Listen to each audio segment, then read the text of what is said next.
உண்டாவதாக. இன்றைய நாளிலும் கர்த்தருடைய தூதுக்காக அப்போஸ்தலர் நடபடிகள் 8ஆம் அதிகாரத்தை நாங்கள் எடுத்துக்கொள்வோம்.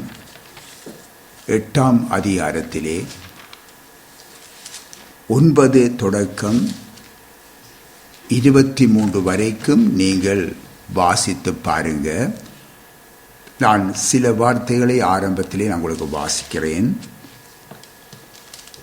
அந்த பட்டணத்திலே மிகுந்த சந்தோஷம் உண்டாயிற்று. சீமோன் என்று பெயர் கொண்ட ஒரு மனுஷன் அந்த பட்டணத்திலே மாயவித்தைக்காரனாய் இருந்து தன்னை ஒரு பெரியவன் என்று சொல்லி சமாரியா நாட்டு ஜனங்களை பிரமிக்க பண்ணி கொண்டு இருந்தான். தேவனுடைய பெரிதான சக்தி இவர்தான் என்று எண்ணி சிறியோர் பெரியோர் யாவரும் அவனுக்கு செவி கொடுத்து வந்தார்கள். அவன் அநேக காலமாய் தன்னுடைய மாய வித்தையினாலே அவர்களை பிரமிக்க பண்ணினதினால் அவனை மதித்து வந்தார்கள். தேவனுடைய ராஜ்யத்துக்கும் இயேசு கிறிஸ்துவுடைய நாமத்துக்கும் ஏற்றவைகளை குறித்து பிலிப்பு பிரசங்கித்ததை அவர்கள் விசுவாசித்த போது புருஷரும் ஸ்திரீகளும் ஞானஸ்நானம் பெற்றார்கள். அப்பொழுது சீமோனும் விசுவாசித்து ஞானஸ்நானம் பெற்று பிலிப்பை பற்றி கொண்டு அவனால் நடந்த அடையாளங்களையும் பெரிய அற்புதங்களையும் கண்டு பிரமித்தான். கர்த்தருக்கு மகிமை உண்டாவதாக. அருமையானவர்களே, எல்லோரும் என்னோடு சேர்ந்து இந்த பாடல் வரிகளை பாடுறீங்களா? பரிசுத்தரே நீர் பரிசுத்தரே, பரிசுத்தப்படட்டும் உம் நாமமே. பரிசுத்தரே நீர் பரிசுத்தரே, பரிசுத்தப்படட்டும் உம் நாமமே. வாழ்வு ஒன்று வாழ்வது உமக்கு, வேறெந்த விருப்பமும் வேண்டவே வேண்டாம். வாழ்வு ஒன்று வாழ்வது உமக்கு, வேறெந்த விருப்பமும் வேண்டவே வேண்டாம். பரிசுத்தரே நீர் பரிசுத்தரே, பரிசுத்தப்படட்டும் உம் நாமமே.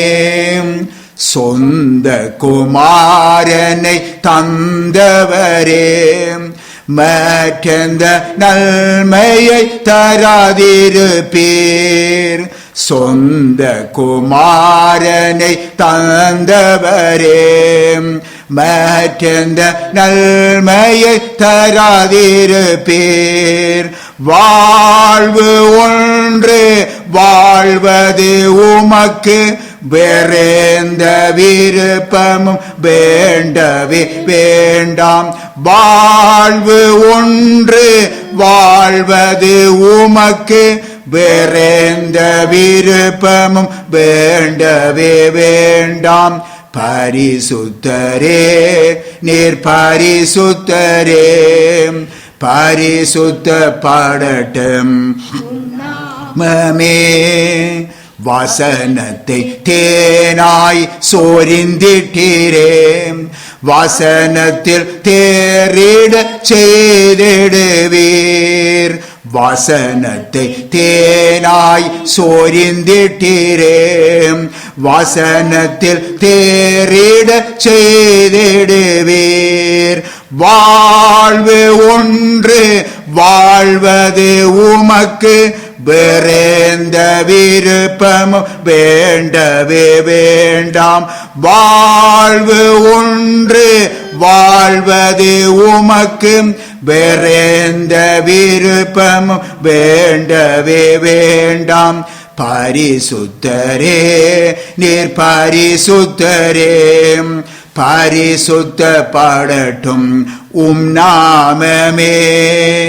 அன்பினை சிலுவையில் காட்டினீரே, அயலானை நேசிக்க உதவிடுவீர். அன்பினை சிலுவையில் காட்டினீரே, அயலானை நேசிக்க உதவிடுவீர். வாழ்வு ஒன்று வாழ்வது உமக்கு, வேறெந்த விருப்பமும் வேண்டவே வேண்டாம். வாழ்வு ஒன்று வாழ்வது உமக்கு, வேறெந்த விருப்பம் வேண்டவே வேண்டாம். பரிசுத்தரே நீர் பரிசுத்தரே, பரிசுத்தப்படட்டும் நாமமே. பரிசுத்தரே நீர் பரிசுத்தரே, பரிசுத்தப்படட்டும் நாமமே. பிரியமான தேவனுடைய பிள்ளைகளே, நீங்கள் வாசிக்க கேட்ட இந்த வாக்கியங்களை நீங்கள் உங்களுடைய வீட்டிலே கொண்டு சென்று நீங்களும் அதை மீண்டுமாக வாசித்து வாசித்து தியானியுங்க. அங்கே நாங்கள் பார்க்கும் பொழுது சபைக்கு எதிராக உபத்திரவங்கள் பெருகி இருந்த அந்த காலத்திலே ஸ்தேவான் என்ற பரிசுத்தவான் அங்கே கொலை செய்யப்பட்ட பின்பும் உபத்திரவம் ஓயவில்லை. சவுல் என்ற வாலிபன் அவன் முன்னிலும் அதிகமாய் சபையை துன்பப்படுத்தினான். துன்பப்படுத்தி இதனால் அங்குள்ள விசுவாசிகள் எல்லாரும் என்ன செய்தார்கள்? எங்கும் சிதறி போனார்கள் என்று சொல்லி பார்க்கிறோம். இவர்களில் அநேகர் சமாரியாவுக்கு அவர்கள் வந்துவிட்டார்கள். இந்த உபத்திரவத்தின் நிமித்தமாக அவர்கள் சிதறி போனவர்கள் எங்கும் அவர்கள் சென்று அவர்கள் கிறிஸ்துவின் சுவிசேஷத்தை அவர்கள் பிரசங்கித்தார்கள் என்று நாங்கள் பார்க்கிறோம். அருமையான கர்த்தருடைய பிள்ளைகளே, சபைக்கு அந்நாளிலே சபை உபத்திரவப்பட்டது. பலர் கொலை செய்யப்பட்டார்கள். தேவனுடைய பிள்ளைகள் கொலை செய்யப்பட்டார்கள், சிறையில் அடைக்கப்பட்டார்கள், துன்பப்படுத்தப்பட்டார்கள். அப்பொழுது விசுவாசிகள் எல்லாரும் சிதறி போனாங்க. சிதறி போய் அவர்கள் செய்த காரியம் பாருங்க, அவர்கள் கிறிஸ்துவின் சுவிசேஷத்தை எங்கும் தாங்கள் போன இடங்கள் எங்கும் பிரசங்கித்தார்கள் என்று பார்க்கிறோம். அருமையானவர்களே, இதனாலே அங்கே பாருங்கள் பல இடங்களிலே சபைகள் பெருகியது. அருமையான கர்த்தருடைய பிள்ளைகளே,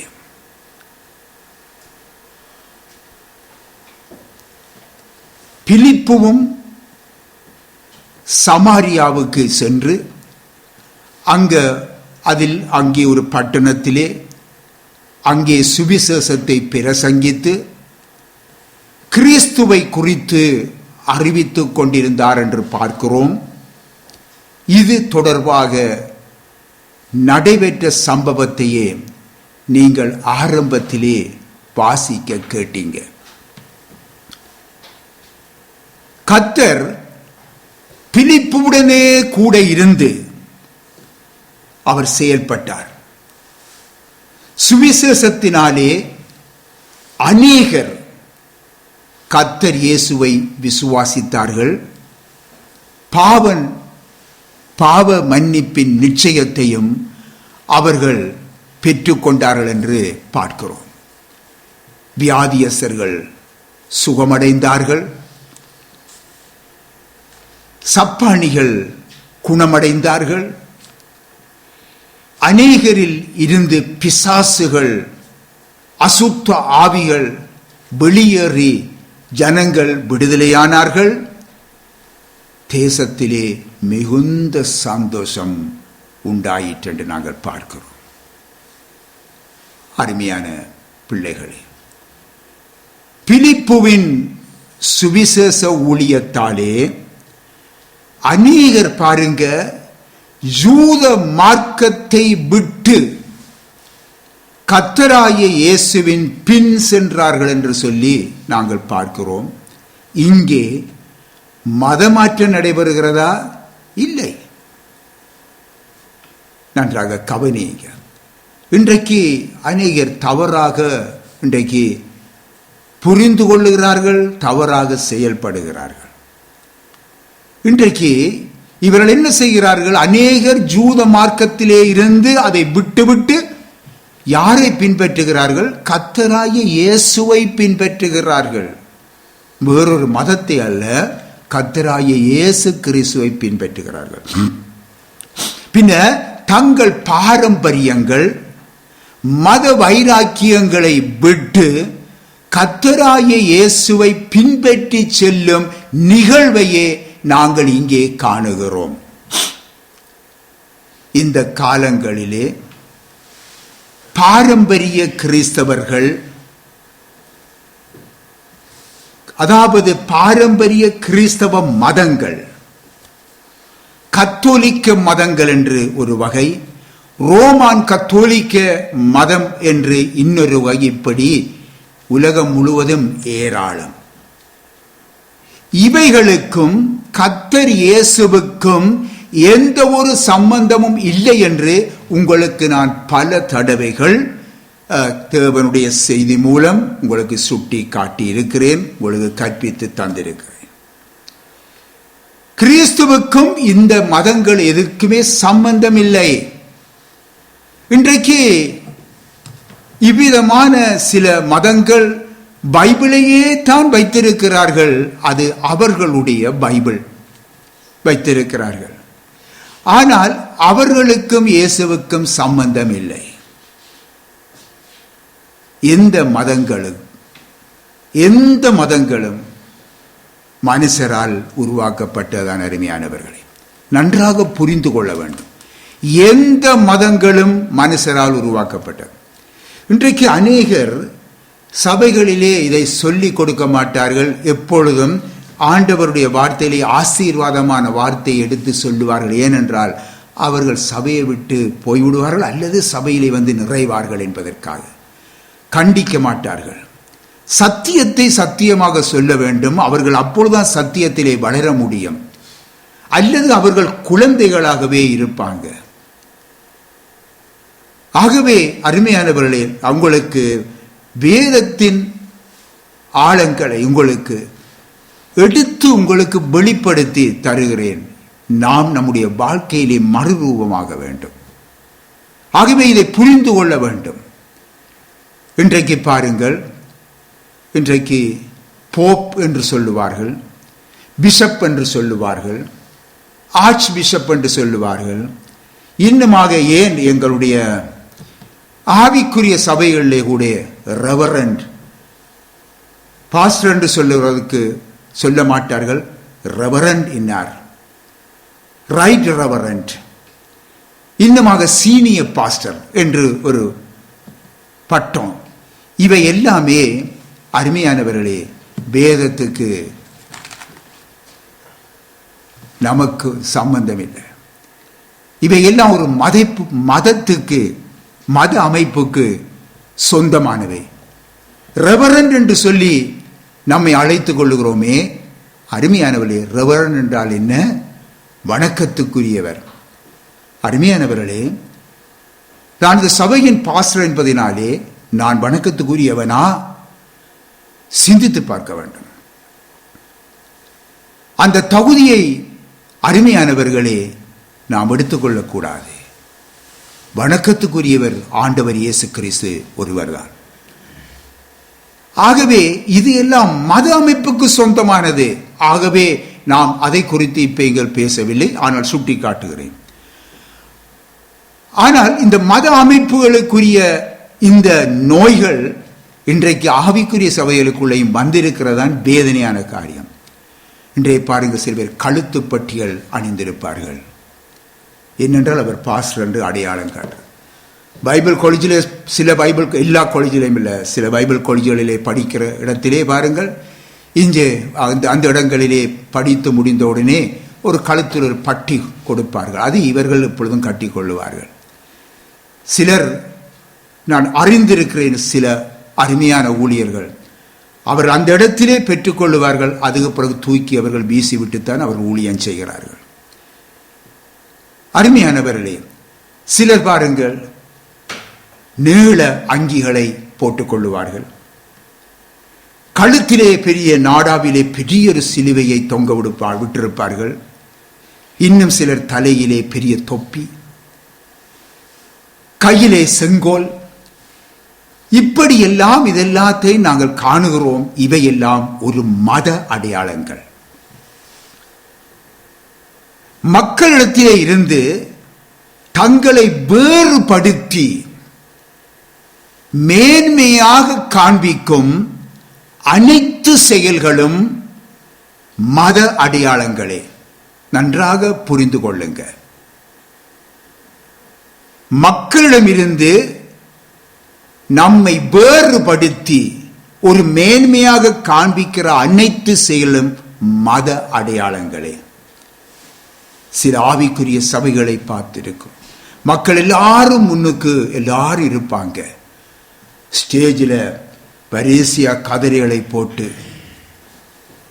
அவர்கள் ராஜாக்கள் மாதிரி இருப்பார்கள். ஏனென்றால் அவர்கள் தங்களை ஒரு மேன்மையான அந்தஸ்திலே காட்டுகிறார்கள். மக்களை ஒரு வித்தியாசமாக, தாங்கள் அதை விட்டு ஒரு வித்தியாசமானவர்கள் என்று உயர்த்தி காண்பிக்கிறார்கள். ஆகவே இவை எல்லாவற்றையும் நான் உங்களுக்கு சுருக்கமாக சொல்லியிருக்கிறேன். முன்பு உங்களுக்கு அநேகம் கற்றுத் தந்திருக்கிறேன். அதாவது இவை எல்லாம் கிறிஸ்துவை விட்டு பிரித்து காட்டும் செயல்கள். இதை நாம் புரிந்து கொள்ள வேண்டும். தேவனுடைய பிள்ளைகளே, நம்முடைய ஆண்டவர் இயேசுவின் மாதிரியை உங்களுக்கு முன்வைக்கிறேன். நம்முடைய ஆண்டவர் இயேசுவை காட்டி கொடுக்க யூதாஸ் என்ன அடையாளத்தை கொடுத்திருந்தான்?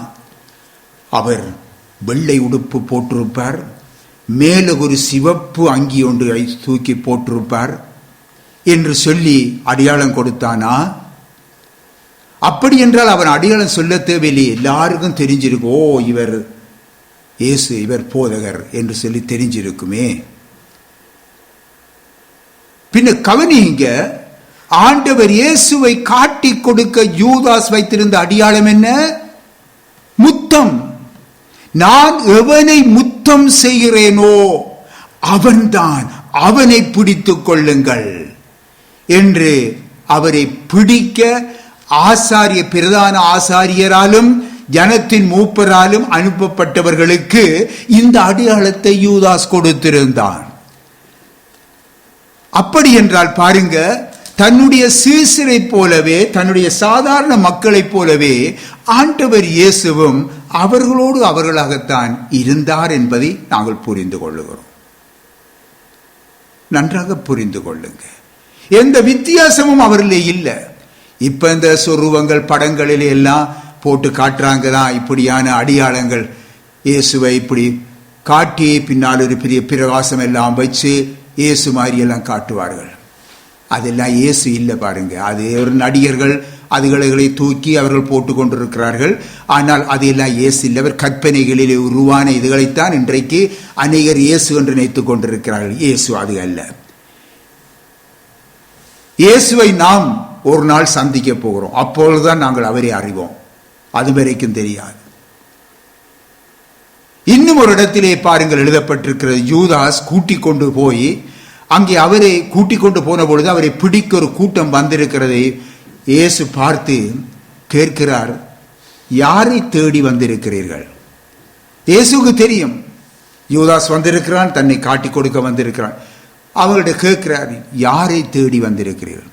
பின்ன அவர்கள் இயேசுடத்திலே சொல்லுகிறார்கள், நசரேனாகிய இயேசுவை நாங்கள் தேடுகிறோம் என்று அவர்கிட்டயே சொல்றாங்க. ஏன்று அவங்களுக்கு ஒரு இயேசு என்று தெரியாது. பின்ன இயேசு என்ன சொல்றார்? நான் தான், என்னை பிடியுங்கள் என்று சொல்லி, நீங்கள் என்னை கைது செய்கிறது உண்டானால் இந்த சீசர்களை விட்டு விடுங்கள் என்று சொல்லி ஆண்டவர் சொல்லுகிறார். பின் ஆகவே இயேசுவுக்கு முன்னாகவே நின்று அவரை தேடுகிறோம் என்று சொல்லுகிறார்களே, அப்படியாயின் இயேசுவை பாருங்க, எந்த ஒரு அடையாளத்தினாலும் தன்னை பிரித்து காட்டவில்லை. மக்களோடு மக்களாகத்தான் அவர் இருந்தார்.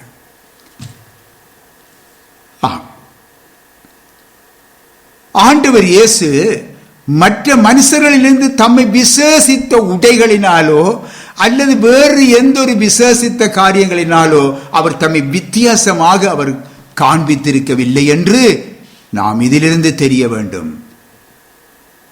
நன்றாக புரிந்து கொள்ளுங்க.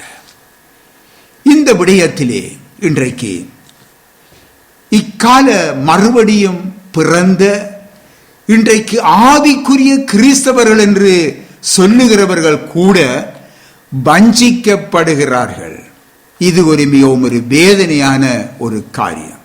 ஆகவேதான் கர்த்தர் இயேசு சொல்லுகிறார், மார்க்கு சுவிசேஷத்திலே 8வது அதிகாரத்திலே 34வது வசனத்தை வாசித்து பார்ப்போமாயின்,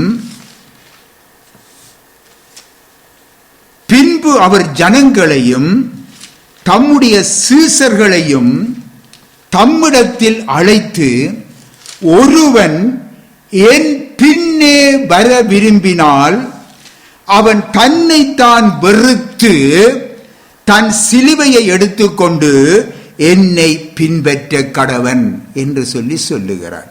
நன்றாக புரிந்து கொள்ளுங்க. ஒருவன் என் பின்னே வர விரும்பினால், நீங்கள் இயேசுவின் பின்னே வர விரும்பினால் முதலிலே உங்களை வெறுத்து விடுங்கள். என்னிலே இந்த உலகத்தின் மேன்மைகள் இருக்கிறது, அதை வெறுத்து விடுங்கள். பட்டம் பதவிகள் இருக்கிறது, அதை வெறுத்து விடுங்க. மனுஷ மேன்மைகள் இருக்கிறது, வெறுத்து விடுங்கள். என்னை ஒன்றுமில்லாமலேயே எல்லாவற்றையும் விட்டு வெறுமையாக என் தேவனை பின்பற்ற நாம் நம்மை ஒப்புக் கொடுக்க வேண்டும். அதான் ஆண்டவர் சொல்றார், தன்னை தான் வெறுத்து தன் சிலுவையை எடுத்துக்கொண்டு. ஆகவே அவன் இயேசுவை பின்பற்ற வெளிக்கிடும் பொழுது அவனுக்கு பல சிலுவைகள் அவனுக்கு வரும். அந்த சிலுவை என்ன பாடுகள், வெறுப்பார்கள், நண்பர்கள் வெறுப்பார்கள், அயலவர்கள் வெறுப்பார்கள், இவன் மதம் மாறிட்டான் என்பார்கள், இவன் வேறு மதத்துக்கு போறான் என்றெல்லாம் வீணான கதைகள் எல்லாம் கட்டுவார்கள். சிலர் அவமானப்படுத்துவார்கள், சில பேர் வேதனைப்படுத்துவார்கள், சில பேர் காரி துப்புவார்கள். இதெல்லாம் நடக்கிற காரியங்கள் அருமையானவை. பின் ஆகவே இது எல்லாம் நமக்கு சிலுவை. ஒரு மர சிலுவையை செய்து வச்சு தோல்ல சுமந்து கொண்டு போறதல்ல, இதுதான் சிலுவை. இதை சுமந்து கொண்டு என்னை வெறுக்க வேண்டும், மற்றபடி எனக்கு என்ன, நான் இவைகளை சுமந்து கொண்டு இயேசுவை பின்பற்றுகிறவர்களாக இருக்க வேண்டும். ஆம், ஒவ்வொரு மனுஷரையும் அவருடைய சீசர்களையும் தம் பின்னே வரும்படிதான் அவர் அழைக்கிறார். மதத்தை கட்டிப்பிடிச்சு கொண்டு நாங்கள் அழைப்பதென்று அல்ல, பாரம்பரிய மதங்களை பிடித்து கொண்டு அல்ல, எல்லாவற்றையும் வெறுத்துவிட்டு நீ வெளியே வந்து இயேசுவை பின்பற்ற வேண்டும். தேவனுடைய பிள்ளைகளே, சமாரியாவிலே பாருங்க, இந்த பிலிப்புவினுடைய ஊழியம் நடைபெற்று கொண்டிருக்கிறது. இருக்கும் பொழுது அங்கே சீமோன் என்ற ஒரு மாயவித்தைக்காரன் என்றால் அவன் பிசாசினாலே சில காரியங்களை அவன் செய்வான். பிசாசினுடைய வல்லமையில், அசுத்த ஆவியினுடைய வல்லமையினாலே ஜனங்கள் மத்தியிலே பெரிய மாய வித்தைகளை காட்டிக்கொண்டு இருப்பான். இப்படித்தான் இந்த சீமோன் என்ற மனிதனும் ஒரு மாய வித்தைக்காரன் இப்படி ஜனங்கள் மத்தியிலே தன்னுடைய பிசாசின் வல்லமைகளினாலே அற்புதங்களை, அடையாளங்களை நடப்பித்துக் கொண்டு தேவனுடைய சுவிசேஷத்துக்கும் வல்லமைக்கும் எதிரான ஒரு சக்தியாக அவன் அங்கே விளங்கி கொண்டிருந்தான். என்ற பாருங்க, அந்த ஆண்டவர் இயேசு சுகம் அளிக்கிறார் என்றா உடனே இந்த மாயவித்தைக்காரன் சொல்லுவான், நானும் பாருங்கள் சுகம் அளிக்கிறேன் பாருங்கள் என்று சொல்லுவான். அங்கே விடுதலை ஒன்று நடக்கிறது என்றால் நானும் விடுதலை கொடுக்கிறேன் என்று சொல்லுவான். பின்ன பாருங்க, தேவனுக்கும் அவருடைய சுவிசேஷத்துக்கும் அந்த வல்லமைக்கும் எதிரான ஒரு சக்தியாக அவன் இருப்பான். அது பிசாசினுடைய ஆளுகை. நன்றாக புரிந்து கொள்ளுங்க. பின் ஆகவே இந்த பிலிப்புவின் ஊழியத்தின் மூலமாக அங்கே சமாரியா தேசமெங்கும் அநேகர் என்ன செய்கிறார்கள்? பாவத்திலிருந்து விடுதலை பெறுகின்றார்கள். இது அந்த மாயக்காரன், அதாவது மாயவித்தைக்காரனாலே அதை செய்ய முடியாது. இங்கே ஒரு வித்தியாசம், பாவத்திலிருந்து விடுதலை. ஆகவே பாவத்திலிருந்து விடுதலை பெற்ற ஜனங்கள் என்ன செய்கிறார்கள்? கர்த்தர் இயேசுவை பின்பற்றி ஞான ஸ்நானம் பெற்றுக் கொண்டார்கள். அவர்களுடைய வாழ்க்கையில் ஒரு சமாதானம், ஒரு புதிய வாழ்வு, சந்தோஷம் உண்டாகிறது. பிசாசின் பிடியிலே இருந்து அவர்கள் விடுதலை பெற்றார்கள். வியாதியஸ்தர்கள் குணமடைகிறார்கள் இயேசுவின் நாமத்தினாலே. ஆம் அருமையானவர்களே, தேவனுடைய வல்லமைக்கு முன்னால் மாயவித்தைக்காரனுடைய, அதாவது அந்த சீமோன் மூலம் செய்யப்பட்ட அந்த பிசாசின் கிரிகைகள் செயலிழந்து போனது. கிறிஸ்துவின் சுவிசேஷத்துக்கு விரோதமாக ஒரு அந்தகார சக்தியாக காணப்பட்ட இந்த சீமோனும் ரட்சிக்கப்படுகிறான். இதுதான் பெரியதொரு சந்தோஷம். இப்பொழுது சமாரியாவை மூடி இருந்தது அந்தகாரம், பிசாசினுடைய அந்தகாரம். அந்த அந்தகாரம் நீங்கி சுவிசேஷத்தின் ஒளி பிரகாசித்துக் கொண்டிருந்தது. முன்பு அந்தகாரத்தில் அதுக்குள்ளே சிலர் ஒளியாகத்தான் காணுவார்கள். ஏனென்றால் அவன் ஒளியின் தூதன் வேடம் போட்டும் வருவான் பிசாசு. பின்ன என்ன செய்வார்கள்?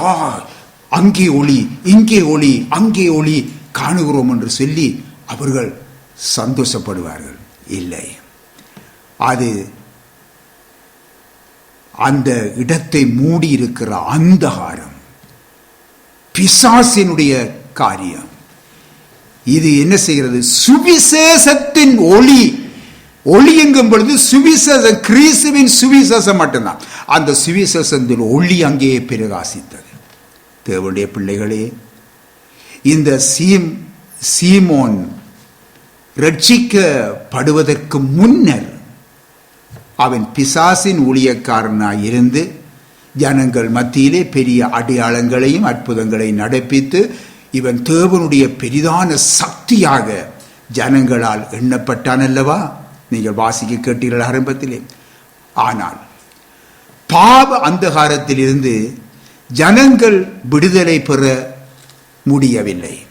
அவனுடைய அந்த சக்தியினாலே பாவத்திலிருந்து ஜனங்கள் விடுதலை பெற முடியவில்லை.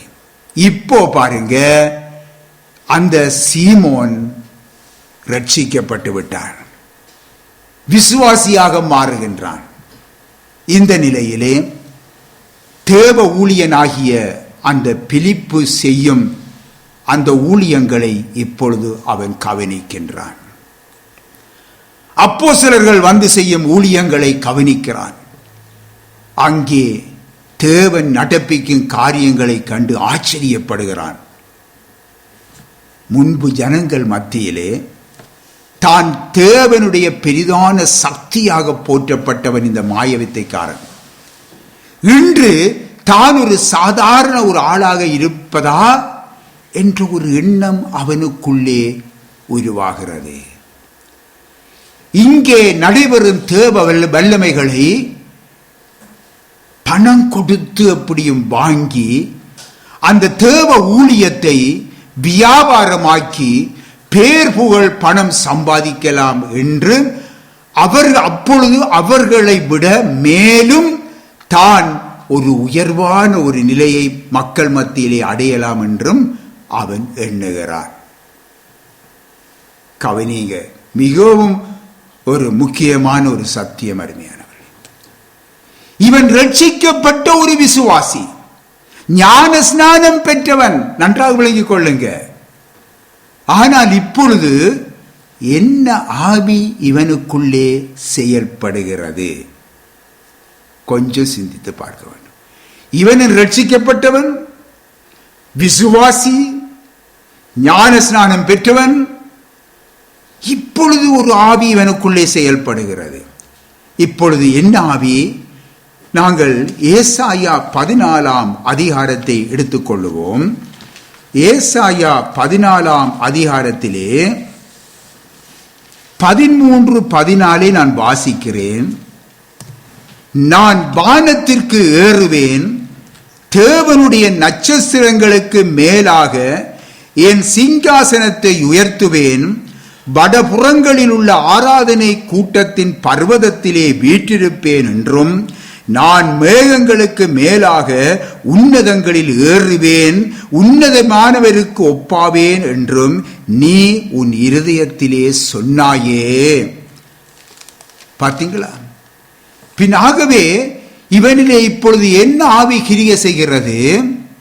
நான் மற்றவர்களுக்கு முன்பாக மேன்மை அடைய வேண்டும், மற்றவர்களுக்கு முன்பாக நான் அப்படி இருக்க வேண்டும், பெயர் பெற்றவனாய் இருக்க வேண்டும் என்று, மற்ற தேவனுடைய ஊழியத்தை நான் வியாபாரமாக்கி கொள்ள வேண்டும், என்னுடைய உழைப்பாக அந்த ஊழியத்தை நான் மாற்றிக்கொள்ள வேண்டும் என்றால் அது என்ன ஆவி? இப்பொழுது வாசிக்க கேட்டீங்க, லூசிபரின் ஆவி.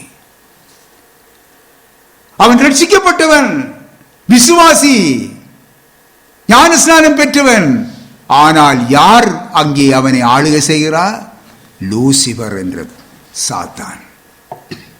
இது இன்றைக்கு அநேகர் புரிந்து கொள்ளுவதில்லை. எல்லாரும் அதைத்தான் சொல்ற பாருங்க. எல்லாரும் உடனே என்ன செய்வாங்க? ஊழியர் ஊழியர், நல்ல பாஸ்டர், நல்ல சபை, நல்ல இதெல்லாம் சொல்லுவார்கள்.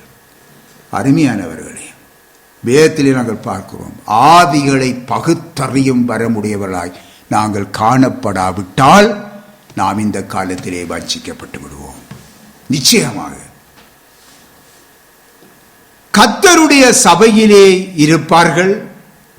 பின்பு அந்த சீமோனின் ஆவியினாலே ஆளப்பட்டு சபையை விட்டு வெளியே போய் தனி ஊழியம் என்று சொல்லி ஆரம்பித்து விடுவார்கள்.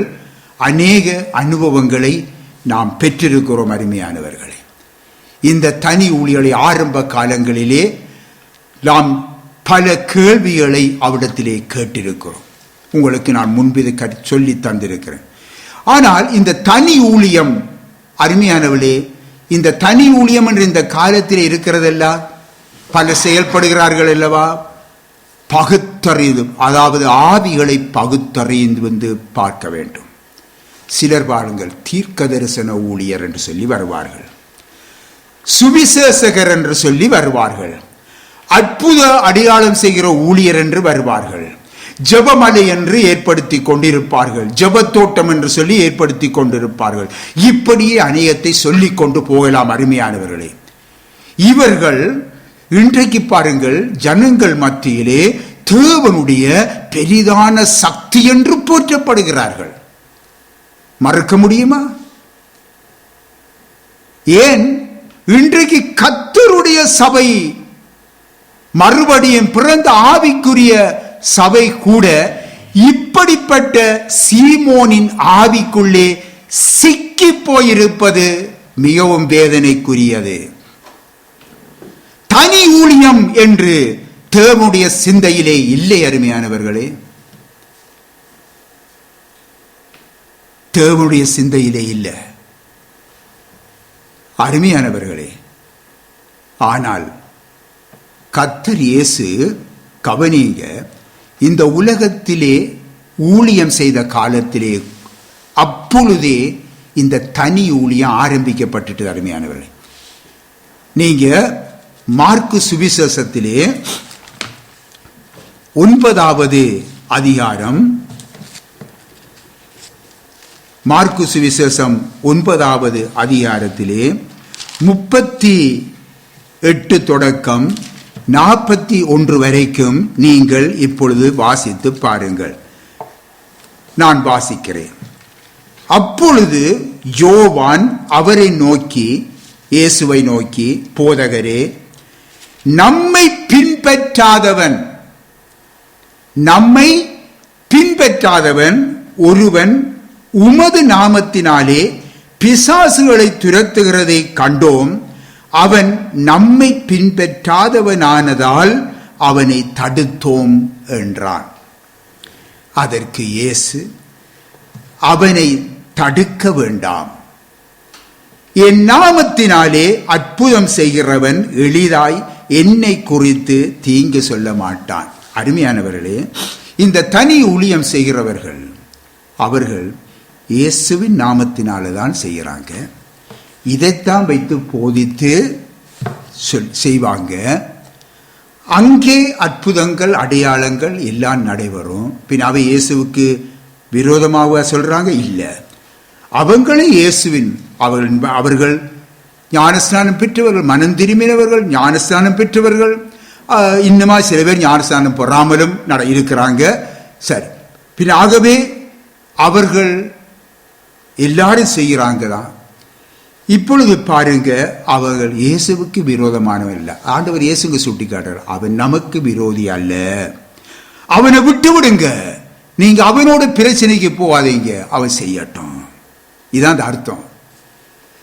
பின் ஆகவே இந்த சீசர் அவனோடு பிரச்சனைப்பட்டு வந்துடுறாங்க. நீ செய்யக்கூடாது, நீ எங்களை பின்பற்றாதவன் என்று சொல்லி பிரச்சனைப்பட்டு வந்திருக்கிறாங்க. இது ஆண்டவர் கண்டு உணர்ந்து என்ன செய்யறார்?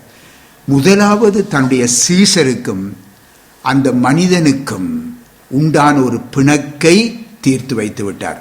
இனி அவனுடைய இதுக்குள்ள தலையிடாதீங்க, அவன் செய்யட்டும், நீங்க உங்களோட வேலையை பாருங்க என்று சொல்லி போட்டு இந்த 41வது வருஷத்துல திருப்பி ஆண்டவர் சொல்லுகிறார். என்ன பாருங்க, கவனிங்க, நீங்கள் கிறிஸ்துவின் உடையவர்களாய் இருக்கிறபடியினாலே என்று சொல்லுகிறார். பின் ஆகவே இதிலிருந்து விளங்குகிறது, அவன் கிறிஸ்துவின் உடையவன் அல்ல, நீங்கள் கிறிஸ்துவின் உடையவர்கள். பின் ஆகவே ஒவ்வொரு தேவனுடைய பிள்ளைகளும் கிறிஸ்துவின் உடையவர்களாய் காணப்பட வேண்டும். புரிந்து கொள்ளுங்க.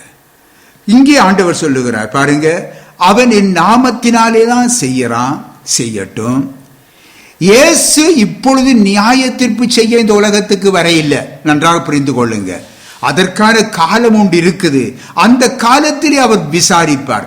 அது வரைக்கும் வெயிட் பண்ணுங்க, அவங்க செய்யட்டும். இரண்டாவது, நீங்கள் என்னுடையவர்கள், என் நாமத்து நிமித்தம் உங்களுக்கு ஆண்டவர் தொடர்ந்து சொல்லுகிறார், என் நாமத்து நிமித்தம் உங்களுக்கு ஒரு கலசம் தண்ணீர் குடிக்க கொடுக்கிறவன் தன் பலனை அடைவான் என்று அங்கே சுட்டி காட்டுகின்றார். பின் ஆகவே கிறிஸ்துவின் உடையவர்களாய் இருந்து கிறிஸ்துவின் உடையவர்களுக்கு நீங்கள் ஒரு கலசம் தண்ணீர் கொடுக்கும் பொழுது, நீங்கள் கிறிஸ்துவின் உடையவர்களாய் இருந்து மற்றவர்களுக்கு ஒரு கலசம் தண்ணீர் கொடுக்கும் பொழுது உங்களுக்கு அந்த பலன் உண்டு என்று சுட்டி காட்டுகிறார். ஆகவே இப்படிப்பட்ட இந்த தனி ஊழியங்களுக்கும் இயேசுவுக்கும் சம்பந்தம் இல்லாததால், அருமையானவர்களே, கிறிஸ்துவை தலையாக கொண்ட அந்த சபையே கிறிஸ்துவினுடையவர்களாய் இருக்கிறபடியினாலே அவர்கள் இவ்விதமான ஊழியங்களுக்கு எந்த ஒரு உதவியும் செய்யக்கூடாது. இதைத்தான் சொல்றோம், சத்தியத்தை. ஏனென்றால் உங்களுக்கு பலன் இல்லை, செய்யுங்க, ஆனா உங்களுக்கு பலன் இல்லை.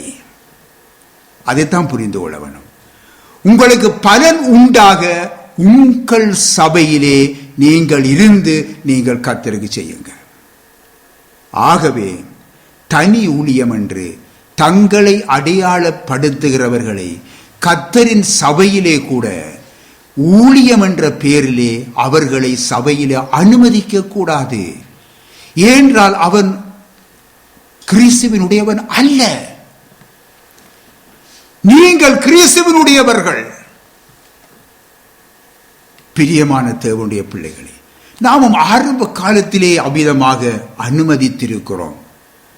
அனுமதித்த வேளையிலே நாம் பல கேள்விகளை கேட்டு புரிந்து கொண்டோம். தேவன் நம்மை வழி நடத்தினார். அதன் பிற்பாடு நாம் இந்த இடத்திலே அப்படிப்பட்ட தனி ஊழியர்களை நாம் எடுப்பதில்லை. பிரியமான தேவ பிள்ளைகளே, சீமோன் ரட்சிக்கப்பட்டவன், மீண்டும் சொல்கிறேன் ஞானஸ்நானம் பெற்றவன். அவனுடைய சிந்தையிலே அவனுடைய பழைய சுபாவம் ஆட்கொண்டிருந்தது. அந்த சிந்தையில் இருந்து அவன் விடுதலை ஆகவில்லை. புரிந்து கொள்ளுங்க. ஆனால் மற்றவர்கள் அதை அறிய மாட்டார்கள். அவன் ரட்சிக்கப்பட்டவன், அவன் தேவனுடைய பிள்ளை, இப்படித்தான் சொல்லிக் கொண்டிருப்பார்கள். இதற்குத்தான் நாங்கள் என்ன செய்ய வேண்டும்? அந்த வரமுடையவர்கள், ஆவிகளை பகுத்தறியும் வரமுடையவர்களாய் காணப்பட வேண்டும். பின் ஆகவே அவன் தன்னைத்தான் வெறுத்து தன் சிலுவையை எடுத்துக்கொண்டு இயேசுவை பின்பற்றும் சிந்தை இல்லாதவனாயிருந்தான். யார்? இந்த சீமோன். கர்த்தரின் சபை கூட இன்றைக்கு ஆஸ்தி, அந்தஸ்து, புகழ், மனுஷ மேன்மைகள் போன்றவற்றை வெறுத்து விட வேண்டும். அருமையானவர்களே, நன்றாக புரிந்து கொள்ள வேண்டும். உலகத்தோடு கைகோர்த்து நடப்பதும் இன்றைக்கு சபைகள் சில நடக்கின்றன. உலகத்தோடு கைகோர்த்து நடப்பதும், எல்லா மதத்தவரோடும் கைகோர்த்து நடக்கின்றவர்களும் உண்டு. வேறு விரிக்கப்பட்ட வாழ்க்கைக்கு ஒப்புக்கொடாமல் இருக்கிறார்கள். இன்றைக்கு அநேக சபைகள் இருக்கிறது. மறுபடியும் பிறந்த ஆவிக்குரிய சில சபைகள். அருமையானவர்களே, இன்றைக்கு எல்லா கிறிஸ்தவ மத குருக்களுடனும் இன்றைக்கு ஐக்கியம் வைத்திருக்கிறார்கள். அது நல்லதல்ல. உலகத்தோடு ஒத்த வேஷம் தரித்திருக்கிறார்கள். அது நல்லதல்ல. ரோமரிலே நீங்கள் 12ஆம் அதிகாரத்திலே நீங்கள் 2வது வசனத்திலே பாருங்கள். நீங்கள் இந்த பிரபஞ்சத்துக்கு ஒத்த வேஷம் தெரியாமல் தேவனுடைய நன்மையும் பிரியமும் பரிபூர்ணமான சித்தம் இன்னதென்று பகுத்தறியத்தக்கதாக உங்கள் மனம் புதிதாகிறதினாலே மறுரூபமாகுங்கள். பின்ன நாம் என்ன செய்ய வேண்டும்? இந்த உலகத்துக்கு ஒத்த வேஷம் தெரியாமல் நம்மை மறுரூபப்படுத்துகிற வாழ்க்கைக்கு ஒப்பு கொடுக்க வேண்டும். அப்பொழுதுதான் ஆண்டவர் இயேசுவின் வருகையிலே நம்மை அவர் மறுரூபப்படுத்தி தனக்கொப்பாக மாற்றி அவர் கொண்டு செல்வார் தம்மோடு. ஆகவே நாம் நம்முடைய வாழ்க்கையிலே, நாம் எப்பொழுதும் எங்களுடைய வாழ்க்கையிலே நாம் மறுரூபமாகிக் கொண்டே இருக்க வேண்டும். நாம் இன்று தவறு, நாம் செல்லுகிற வாழ்க்கை தவறாய் இருக்கிறது என்று இப்பொழுது ஆவியானவர் உங்களை சுட்டி காட்டுகிறாரா? உடனடியாக மனம் திரும்பி நாம் நம்மை மறுரூபப்படுத்திக் கொள்ள வேண்டும். இதுதான் கிறிஸ்தவ வாழ்க்கை. ஆகவே ரட்சிக்கப்பட்டு ஞானஸ்நானம் பெற்ற விசுவாசி ஆகிய சீமோனை பார்த்து பேதுரு சொல்லுகிறார் பாருங்க. அவர் அவர் ஆவிக்குரிய பகுத்தறிகின்ற ஒரு வரத்தை பெற்றிருந்தார். அவர் இவனை பார்த்து சொல்லுகின்றார், என்ன தெரியுமா பேதுரு? உன் இருதயம் தேவனுக்கு முன்பாக செம்மையாயில்லை. உன் துர்க்குணத்தை விட்டு மனம் திரும்பு. நீ கசப்பான பிச்சிலும் பாவ கட்டிலும் நீ அகப்பட்டிருக்கிறாய். மனம் திரும்பு என்று சொல்லி கடிந்து கொள்ளுவதை பார்க்கிறோம். இப்பொழுது நாங்கள் எல்லாரும் சொன்னா, அவர் ஆண்டவருடைய பிள்ளை, ஆண்டவருடைய ஊழியக்காரன், அவர் மனம் திரும்பியவர், இப்படி சொல்லுகிறாரே என்று சொல்லி சொல்லுவாங்க. அவர்கள் இந்த பகுத்தறியும் வரம் அற்றவர்கள் தான் இப்படி சொல்லுவார்கள். பகுத்தறியும் வரம் உற்றவர்கள் பாருங்க. பேதுரு, உங்களுக்கு தெரியும், ஆவிகளை பகுத்தறிந்த வரத்தோடு தான் அனனியா சாப்ரால் மத்தியிலே பேசுறதை நாங்கள் பார்க்கிறோம். நீங்கள் வாசித்து பாருங்க.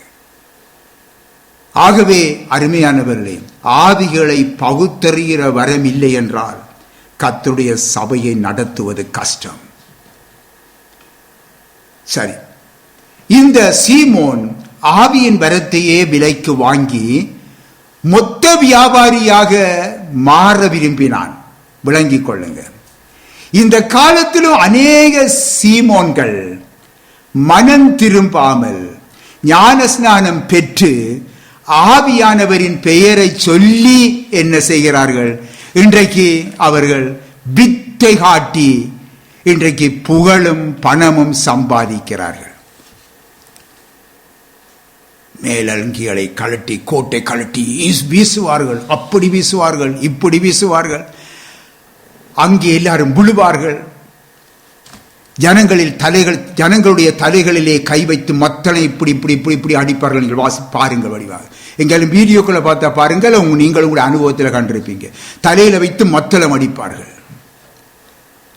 இன்னும் பாருங்க, சில பேர் ஜெபித்து விட்டு வயிற்றில் ஒரு குத்தொண்டு குத்துவார்கள். நீங்க கண்டிங்களோ என்று தெரியல, எல்லா அனுபவத்தில் நான் அறிஞ்சிருக்கிறேன். வயிற்றில் அப்படி குத்துவாங்க. இன்னும் போதாததுக்கு இப்படி பட்டாக்கள் எல்லாம் விழுவாங்க என்று தெரிஞ்சு என்ன செய்யறது, சில ஜனங்கள் சபையிலே வச்சிருக்கிறாங்க ஒரு ஊழியம். அவங்க என்ன செய்வாங்க, சீலைகளோட நிற்பாங்க விழுந்தா மூடுறதுக்கு. அவை இன்னும் பெரிய ஞானவான்கள்.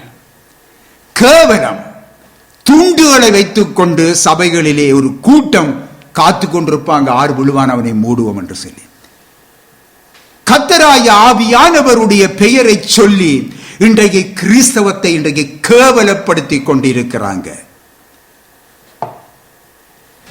அருமையானவர்களே, தேவனுடைய பரிசுத்த ஊழியங்களை வித்தைகளாக்கி வரங்களை குத்தகை எடுத்துக் கொண்டவர்களாக இன்றைக்கு நினைத்து மாய வித்தை காட்டும் சீமோன்கள் இன்றைக்கு கிறிஸ்தவ உலகத்திலே பெருகி இருக்கிறாங்க. அருமையானவர்களே, அதனால் தான் என்ன செய்யறோம், உடனே அவர் விழுந்தார், அவர் நடுங்கினார், அவர் ஜெபிச்சார், இப்படி எல்லாம் நடந்தது என்று சொல்லி நாங்கள் பெருமைப்படுகிறோம். இல்லை, அவர்கள் ஒரு நாள் எப்படியான தண்டனையை சந்திக்க போகிறார்களோ தெரியாது. ஆனால் நாம் சத்தியத்தை அறிந்திருக்கிறோம், எப்படியான தண்டனையை பெறுவார்கள் என்று சொல்லி. தேவனுடைய பிள்ளைகளே, நீங்கள் மிகவும் எச்சரிக்கையாக இருங்க. நீ எச்சரிக்கையாக இருந்து உங்களுடைய வாழ்க்கையை வாழ வேண்டும். நீங்கள் கிறிஸ்துவின் உடையவர்கள். அதற்காகவே இங்கே சீமோனுடைய சம்பவத்தை பரிசுத்த ஆவியானவர் இன்றைய நாளிலும் நமக்கு வெளிப்படுத்தி நமக்கு ஒரு எச்சரிப்பாக அதை சுட்டி காட்டியிருக்கின்றார். ஆகவே நாம் நம்மை ஆராய்ந்து பார்த்து நாம் நம்முடைய வாழ்க்கையிலே மறுரூபமாகிக் கொள்ளுவோம். ஆமீன். கர்த்தருக்கு மகிமை உண்டாவதாக.